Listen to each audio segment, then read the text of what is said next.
ਇੱਕ ਨੌਕ ਹੈਗਾ ਸੀ, ਦੋ ਰਹਿ ਗਏ ਸੀ, ਇੱਕਦਮ ਹੀ ਆ ਗਏ ਸਾਰੇ। ਹੁਣ ਤੁਸੀਂ ਆਪਣੇ ਭਰਾ ਦਾ ਗੇਮ ਪਲੇ ਵੇਖੋ।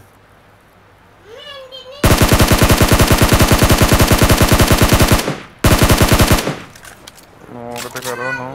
ਹਿੱਟ ਹੋਇਆ ਸੀ ਯਾਰ ਉਹ। इसको पड़ा था ना गोली।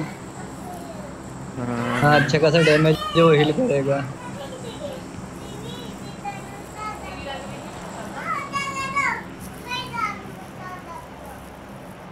ਬੰਬ ਹੈਗਾ ਤੇ ਬੰਬ ਸੁੱਟ ਦੋ ਵਿੱਚ। ਬੰਬ ਤੇ ਹੈਗਾ ਆ। ਤੇ ਉਹਨੂੰ ਸੁੱਟੋ ਵੇਖ ਲਿਆ ਮੈਂ। ਉਹਦੇ ਵਿੱਚ ਹੀਲ ਕਰਦਾ ਪਿਆ। ਉਹ ਏਡੀ ਦੂਰ ਨਹੀਂ ਬੰਬ ਜਾਣਾ ਮੇਰੇ ਕੋਲੋਂ। ਕਿਉਂ ਨਹੀਂ ਜਾਣਾ, ਬਹਿ ਕੇ ਮਾਰੋ ਸਿੱਧਾ ਹੀ ਵਿੱਚ ਜਾਣਾ। ਹੁਣ ਤੇ ਉਹਨੇ ਹੀਲ ਕਰ ਲਿਆ ਹੋਣਾ। ਉਹ वो ਨਿਕਲਿਆ ਜੇ निकला ਬਾਹਰ। बाहर। ਹਾਂ ਮਾਰੋ ਮਾਰੋ ਮਾਰੋ ਮਾਰੋ, ਭੱਜਿਆ ਭੱਜਿਆ। ਕਿਲ ਕਿਲ ਕਿਲ, ਸਾਲਾ ਵੈਰੀ ਗੁੱਡ ਵੈਰੀ ਗੁੱਡ। ਸਾਲਾ ਸਿਆਣਾ ਬਣਿਆ ਈ। ਹਾਂ ਦੋ ਬੰਦੇ ਆ ਗਏ ਤੇਰੇ ਭਰਾ ਦੇ।